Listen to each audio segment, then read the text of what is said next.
Hello mga ka-legit Katden followers and Katden lovers. Catherine Bernardo may panawagan kay Attorney Annette Gozo ng CEO President ng GMA Sparkle para kay Alden Richards. Ang usapan natin to dahil Miss Catherine Bernardo nagpasaring dito kay Attorney Annette Gozo.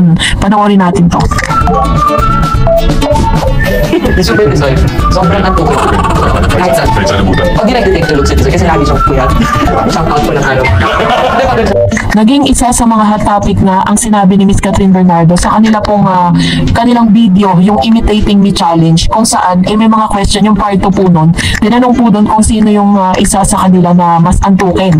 At sinabi nga ni Miss Catherine Bernardo na si Alden Richards daw ang antukin na parang masandal ito ay tulog. Dahil meron nga naman siyang pinaguhugutan. According to Miss Catherine, ay sobrang pagod na pagod nga itong si Mr. Alden Richards, lalo na po nung panahon na sila po ay nasa Canada. If you remember, during the time na sila po ay nagtitaping sa Canada, may mga times na pumupunta pa po si Mr. Alden Richards sa ibang bansa para sa kanilang tour. Yung mga GMA Sparkle artists ay pumupunta sa mga bansa para mag-entertain ng ilang mga OFW at mga Pilipino abroad. Kaya naman parang lagari po si Mr. Alden Richards sa mga pagkakataon na yun. Nabagay na parang kinall out nitong si Miss Catherine Bernardo ang ilan sa mga executives na rin. No? Kung itatranspose po natin yung kanyang mga words, is parang sinasabi niya rito na parang sobrang hectic ng schedule ni Mr. Alden Richards. According to them, sa isa sa mga interviews nila, na pinayuhan niya si Alden Richards na dapat daw ay matuto si Alden Richards na magsalita ng no. Kasi lahat po kasi ng mga ino-offer po sa kanya, tinatanggap niya. Lahat ng mga binibigay na proyekto sa kanya, puro tanggap na lang siya ng tanggap. Well, in fact, dun po sa kanilang word tour that time, alam naman ng GMA na kung gaano katindi at kung gaano kabigat yung kanilang ginagawa pong movie at kailangan po talaga ng concentration ng isang Alden Richards, ng isang actors para sa isang biggest movie of the year na Hello Love Again. Pero dahil po meron pong mga kailangan or dapat daw si Alden Richards ay naroon dahil isa siya sa mga panghatak para po panoorin ng tao kasi sinubukan kasi nila dati na magkaroon ng tour yung mga GMA Sparkle, pero according po sa mga news parang nilangaw.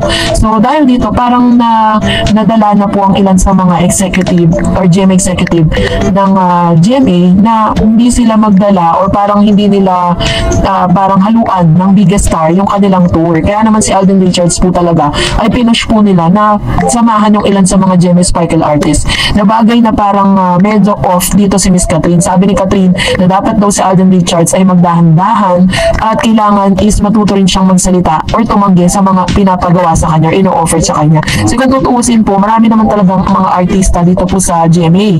May mga times na nga na parang nag-aalisan na sila, pumupunta na sila sa ABS-CBN dahil feeling po nila, wala po silang career dito po sa GMA dahil puro mga si Alden Richards, puro si Miss, yung mga talagang nakikita lang natin na binibigyan ng teleserye, pero yung mga stars na parang natetenga po sila. Kaya may mga blind item na nagsasabi na parang lilisanin na nila yung kanilang network.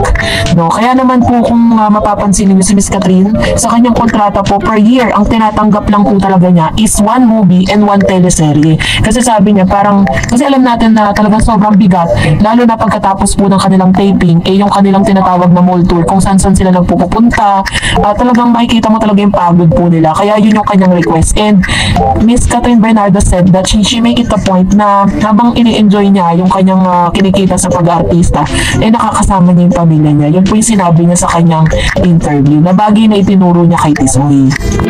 So kayo po, ano po ang inyong saloobin patungkol dito? Comment down below. And for that, narito naman ang ilan sa mga reaction po ninyo, yung may init na reaction patungkol sa issue ni Catherine at ni Kim Chiu. Sabi ni Miss Lenny Banting, di kayo kawalan kung di kayo manood ng Katden movies. Kim fans, puro kayo hate. Di na lang kayo maging masaya sa mga artista. Ayan, nagalit na si Mamshi. Sabi ni Excel Stage, bitter pa din kasi sila na nausog ang movie dahil sa Katden. Kaya sobrang nilang ini-issue si Kat. Konting galaw kibot, okay masyado Sa excited si Kat makausap si Robby, kaya doon agad siya humarap. Kaya nga masyado lang po nilang, tinitignan yung mga bagay-bagay in a negative way, diba? Parang, ano bang inaasahan po nila na super close si Kim tsaka si Miss Catherine? Parehas po sila ng network, pero hindi po sila magkakasama sa circle of friends nila. Baga parang nagkikita-kita lang sila doon. Sinabi siguro, kung nakita natin talaga na nagkita sila, hindi sila nagbeso-beso. Sabi ni Cora Weaver, nabuang nag-yud ang ubang mga fans, just making mega stories without any basis. Sino ang nag-snap? Bakit naunang umalis si Kim sa stage while the other were still on the stage? Miss Darreds, please fact check on this because based on the video clip, it was Kim Chu who left the group first after she hugged Kat. Thanks Miss Dars and have a blessed day. Actually, kaya po umalis nun si Miss Kim Chu kasi tapos na po yung kanyang spiel, diba? Tapos na po yung kanyang term doon, kaya umalis na siya. Pero before that, syempre, nakita naman natin kung paano po sila nagbatian, paano sila nagbeso-beso, at wala po snaban na naganap. So, wala po akong makitang anything doon po sa bagay na yun, doon po sa video na in-upload ni Miss Kim Chu. Siya na po nag-upload doon sa kanyang IG para po maunawaan ng mga fans po niya na wala pong ganong issue. Sabi ni Manchi Lourdes, sa aking opinion, bakit kasi lagi si Kim Chu ang nag-i-interview? Marami pa namang dyang host ang ASAP. Nakakasawa na rin si Kim, sobrang maarte lalo pag nag-host. Napansin ko lang, bakit kaya wala masyadong guesting ang Kat din sa ABS-CBN sa ASAP lang?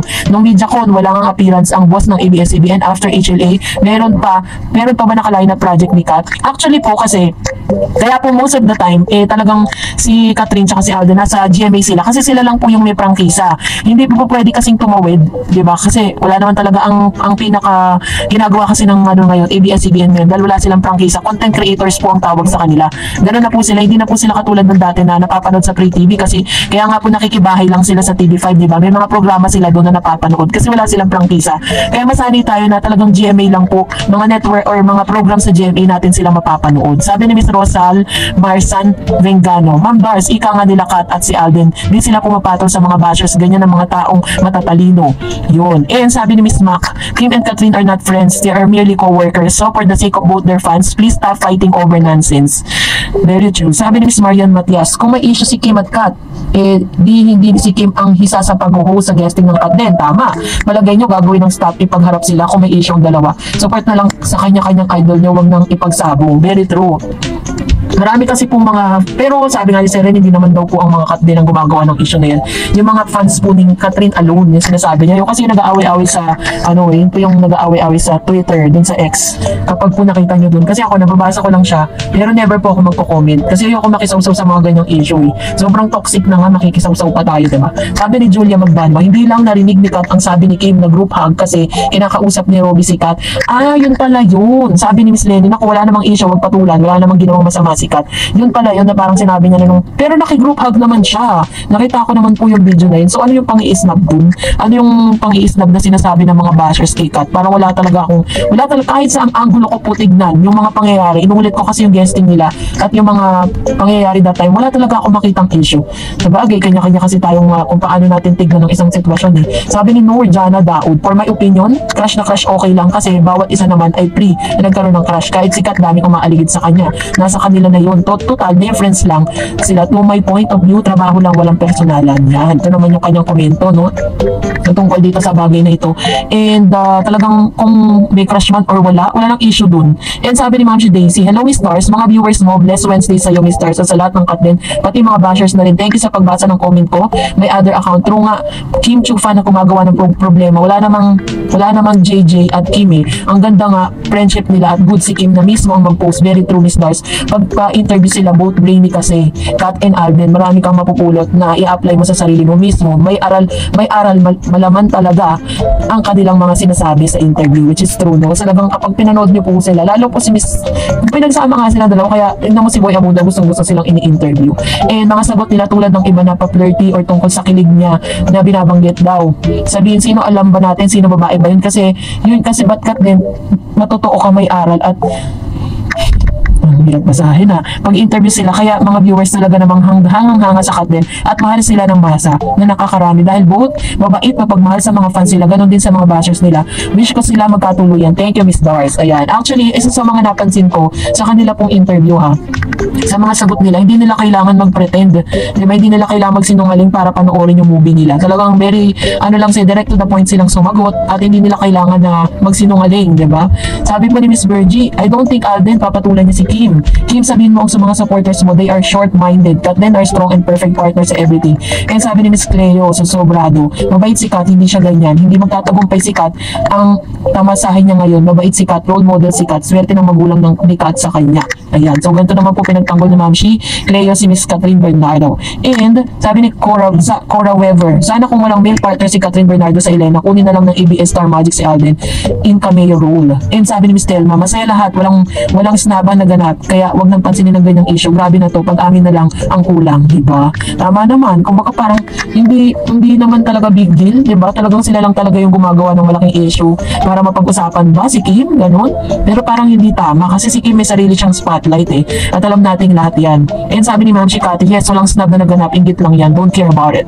Yan. So sabi ni Cleo, hay nako mga bashers, bulag ka, nagbeso na nga sila, walang snub. Gagawa na naman, matakot kayo sa Panginoon. God bless you, Kat and Alden. Ayan. So ganito naman po, nagalit na tuloy si Ma'am Cleo sa mga fabricated news, sa mga fake news na nagkalat po ngayon at sa pagtalo-talo. Hanggang ngayon po yan, hindi po sila tumitigil.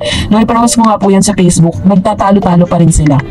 Ang sabi ni Miss Lani, Laena, Kapito, sos, pagpalagawa ng issue ng ibang tao, wala namang ginawang masama si Kat, trabaho lang for Kat, walang personalan. Napakabait ni Kat at may mga tao talagang masamang mag-isip sa kapwa. Yung mga bashers na yan, ang ayaw makakita ng taong masaya, basta kami, we love Kat din. Ayan, karoon naman tayo dyan. Marami talagang klase ng ganyang tao. Pag nakikita nyo na successful yung isang tao, hinihila nila pababa. Sabi ni Miss Gemma, good day po Ma'am Darreds. Walang magawa yan, fan na yan. Baka nga po hindi fan ni Kim. Ibang fan ang ginagawa lang po ng issue si Kat at Kim. Itong kita naman sa ASAP yung guesting nila, Kat at Alden. Kakilig na ang interview ng mga host, Robby, Kim, Darren. Basta Kat din ako forever. Sa lahat po ng mga nakakaunawang katulad po natin, di ba, na wala naman tayong nakitang mali. Ganun talaga kasi kapag kung paano po nila tignan ng isang sitwasyon. Kahit positibo yung nangyayari, pag tinignan po nila yun into a negative na situation or negative thing, magiging negatibo talaga. Kaya yun yung nangyayari ngayon. Ngayon, syempre, dahil po doon, mas umiinit po yung talakayan dyan, yung kanilang batuhan ng mga statement patungkol dyan. Samantalang si Kat at si Kim Chiu, na nahimik, di ba? Ang saya-saya nila, meron silang peace of mind. Pero yung ibang mga bashers, nag-aaway-away sa X or sa Twitter.